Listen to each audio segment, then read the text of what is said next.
ETF index mutual funds నేర్చుకుని stock మార్కెట్లో రాణించాలనుకుంటున్నారా? వెంటనే ఈ నెంబర్కి కాల్ చేయండి.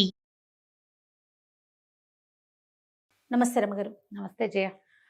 రమగారు, శత్రువుతో పోరాడకుండా శత్రువు మీద విజయం సాధించటం. శత్రుత్వం అంటే అదేదో కాదండి. ఫర్ ఎగ్జాంపుల్ ఆఫీసులో కొలీగ్స్తో ఇష్యూస్ ఉంటాయి. అది ఎంతలా అంటే ఇంకా పరమ శత్రువులు అయిపోతారు. బిజినెస్లో ఎక్కువగా చూస్తూ ఉంటాం కదా. లేదు, రిలేషన్స్లో కూడా చూస్తాము, కానీ కాస్త తక్కువ ఈ రెండింటితో కంపేర్ చేస్తే. వాళ్ళ మీద మనం విజయం ఎలా సాధించాలి? అది పోరాడాల్సిందేనా, లేకపోతే ఇంకేమైనా మార్గాలు ఉన్నాయా?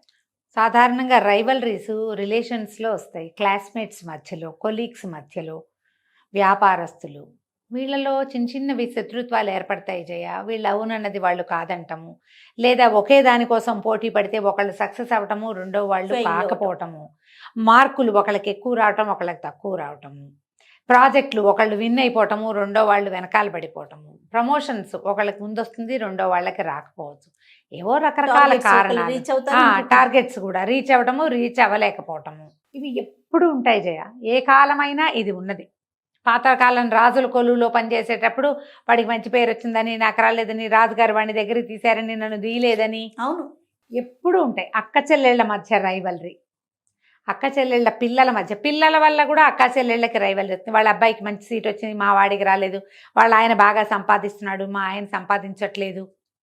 పెళ్ళిళ్ళు చేసేటప్పుడు పెద్ద అమ్మాయికి మంచి సంబంధం వస్తుంది, రెండో అమ్మాయికి ఏదో తొందరపాటు పని, లేదా పెద్ద అమ్మాయిదే మామూలు సంబంధం, రెండో పిల్ల బాగా చదువుకుంటుంది, దీనికి మంచి సంబంధం వస్తుంది. ఈ రైవలరీ ఎప్పుడు ఉంటుంది. ఈ శత్రుత్వము మనం సహజంగా అందరికీ ఉండేదే అని తీసుకుంటే అలాగే ఉంటుంది, నడుస్తుంటుంది. అయినా కూడా మన రిలేషన్స్ నడుస్తాయి. దీన్ని సీరియస్గా తీసుకుంటారు. ఏ దశల్లో? స్టూడెంట్ టైంలో తీసుకుంటాం. స్టూడెంట్గా ఉంటే వాడికి 100కి 90 మార్కులు వచ్చినాయి, నీకు ఇంకో 2 ఎక్కువ వస్తే నువ్వు గొప్ప, నువ్వు ముందుకెళ్తావు. ఆ రెండిటి కోసం ట్రై. అలా కాకుండా వాడి పరీక్ష చెడగొట్టడానికి ప్రయత్నం చేస్తే ఇంకాస్త వెనక్కి వెళ్తావు. అదే కదా, నువ్వు జీవితంలో మనిషిగా పడిపోతావు, మనిషిగా దిగిపోతావు. ఎప్పుడు కూడా ఈ శత్రుత్వాలలో సాధారణంగా వ్యక్తులు ఏం చేస్తారంటే, మనము మరింత ముందుకెళ్ళడానికి కాకుండా మన పక్కవాడిని కాల్పుచ్చుకుని కిందకి లాగేయడానికి ప్రయత్నం చేస్తారు. దీనివల్ల ఏమవుతుంది?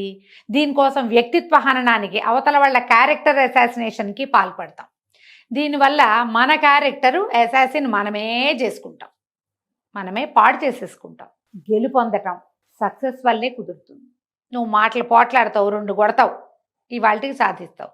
రేపు ఇవాళ 2 మార్కులు వాడికి తగ్గేలాగా ఏదో ఒక బిట్టు పొరపాటు చెప్పి వాడి మార్కులు తగ్గిస్తావు. రేపు ప్రాజెక్టులలో ఇవాళ కొట్లాట ఏదో వచ్చి వీడి మీద బ్యాడ్గా చెప్పి హెచ్ఆర్ దగ్గర అక్కడ ఇక్కడ వాడికి జీతం పెరగనివ్వకుండా చేస్తావు. రేపు ఇంకోడు రాడా, వీడు ఇంకో రకంగా వెళ్ళడా? ఏం చేయాలి? మొదట నీ మీద నీకు అదుపు కావాలి. నేను ఈ స్థాయిలోనే ఉండడానికి, లేదా ఈ స్థితిలోనే ఉండడానికి నేనెంత మటుకు కారణం అనే ఆలోచన చేయాలి.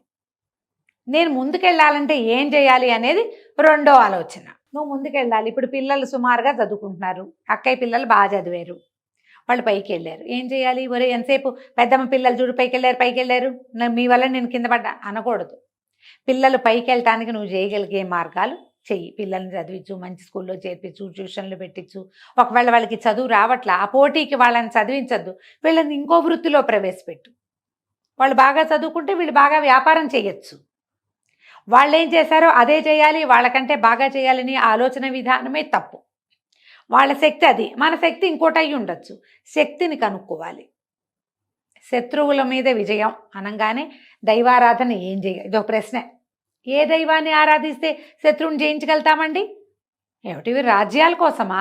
కాదే, ఫర్ యువర్ ఓన్ గుడ్ కదా, నువ్వు బాగుపడ్డానికి. నువ్వు బాగుండప్పుడు ఏం చేయాలి? వాళ్ళ మీద విజయం కాదు, నువ్వు అడగాల్సిందేంటి? నేను ముందుకెళ్ళాలంటే ఏం చెయ్యాలి? అది శత్రువు మీద విజయం రావాలి అనుకుంటే మంత్రాలు కాదు. మనం ఏమి ఇందాక చెప్పుకున్నాం కదా, విక్రమార్కులం కాదు కదా, అమ్మవారు ప్రత్యక్షమై వరాలు ఇవ్వడానికి. అలా జరగదు కదా. మన గుణం మార్చుకోవాలి, మన విధానం మార్చుకోవాలి, మన ఐడియాలజీ మార్చుకోవాలి. పిల్లలకి దీన్ని బోధించండి.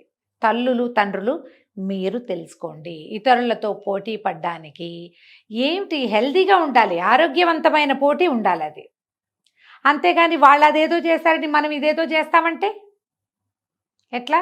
ఇవి ఇప్పుడు మనం చూస్తామా జయ, ఈ రోజుల్లో పోటీ.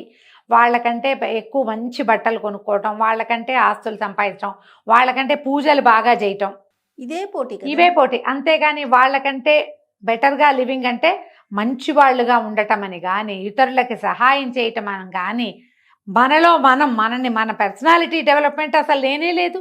డెవలప్మెంట్ అంటే ఎప్పుడు బాహ్యమైన వ్యవహారమే. పర్సనాలిటీ డెవలప్మెంట్ అంటే లోపల నుంచి పెరగటం, మనం వ్యక్తులుగా ఎదగటం.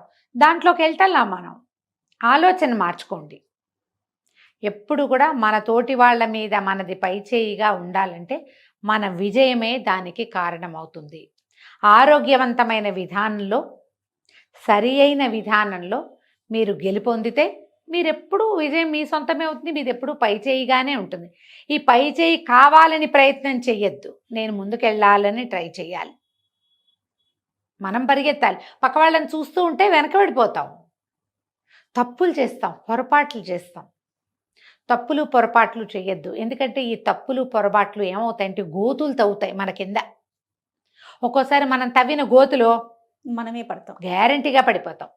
అందుకని ఇది గోతులు తవ్వే విధానానికి స్వస్తి చెప్పండి. ఉద్యోగాల్లో ఉంటే మీరు మరింతగా డెవలప్ అవ్వడానికి రకరకాల కోర్సులు, విధానాలు, కొత్తవి నేర్చుకోవటము చాలా వచ్చినాయి కదమ్మా ఇప్పుడు. అలాంటివి ఏవైనా చేయండి, వాటి మీద మీ దృష్టిని పెట్టుకోండి.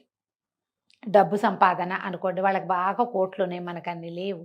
మనకున్న దాంట్లో సంతోషంగా ఉండటం ప్రాక్టీస్ చేయండి. మీ సంతోషం పెరుగుతూ ఉంటుంది, మీ డబ్బులు కూడా ఆటోమేటిక్గా పెరుగుతాయి. ఇవాళ కాకపోతే రేపు ప్రతిదానికి ఒక రోజు వస్తుందిగా. ఏ రోజు ఎవరిదో చెప్పలేము మనము. ఈ ఇతరులను చూసి ఈర్ష్యపడి బాధపడి విజయం సాధించాలని వాళ్ళని ఏదో నయానా భయానా కొట్టి తిట్టి తగ్గించి వీటికి వెళ్ళొద్దు. ఎప్పుడు కూడా మీ సక్సెసే మిమ్మల్ని నడిపిస్తుంది. అదే సమాధానం దేనికైనా, అదే సమాధానం. ఇంకా వాళ్ళకి నువ్వు ఆన్సర్ చెప్పక్కర్లా నీ శత్రువుకి. చిన్నప్పుడు మీరిద్దరు క్లాస్లో ఒకటి ఫస్ట్ ఒకటి సెకండ్.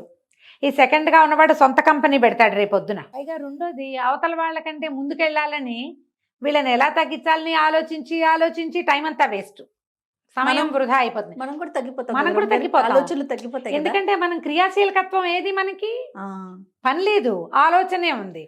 ఒట్టి ఆలోచనతో ఏమవుతుందమ్మా, ఉద్యోగినం పురుష సింహం ఉపైతి లక్ష్మి అన్నారు. పనిచేసేవాడికే లక్ష్మి వరిస్తుంది, అది ఏ రకమైందైనా సరే. ఆలోచించేవాడికి లక్ష్మి వరిస్తుందని చెప్పలా ఎక్కడ. పనిచేసేవాడికే నువ్వు పని చేయి, ప్రయత్నం చేయి, ప్రయత్నశీలుడుగా ఉండాలి. దానికోసం ట్రై చేస్తుంటే కొన్నాళ్ళకి నీ సక్సెసే నిన్ను ముందుకు లాక్కెళ్తుంది జయ. ఖచ్చితంగా సక్సెస్ ఎట్లా ముందుకి, మనం గుర్రానికి కట్టిన క్యారెట్, గుర్రం పరిగెడుతూ ఉంటుందా, దాన్ని ఇంకా పరిగెత్తించడానికి దాని ముందు క్యారెట్లు కడతారు.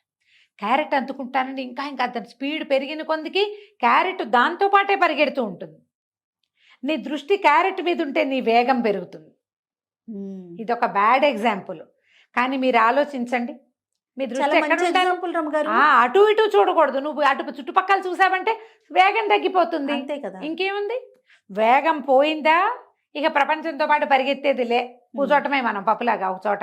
అవును, ఇంకా శత్రుత్వం ఉంటే మరీను ఇంకా వాడి మీద కోపంతో చూస్తూ ఉంటాం. వాడి మీద కోపంతో రగిలిపోయి మాట్లాడుకుని చెప్పి, అవునండి, వాడిని తగ్గించడానికి ప్రయత్నం చేసి క్యారెక్టర్ అసాసినేషన్లోకి దిగి ఇవన్నీ చేయకండి. ఈ లోపు అవ్వాల్సింది కాస్త ఇక్కడ అయిపోతుంది, పుణ్యకాలం పూర్తయిపోతుంది. మీ అవకాశాలు సన్నగిల్లిపోవచ్చు.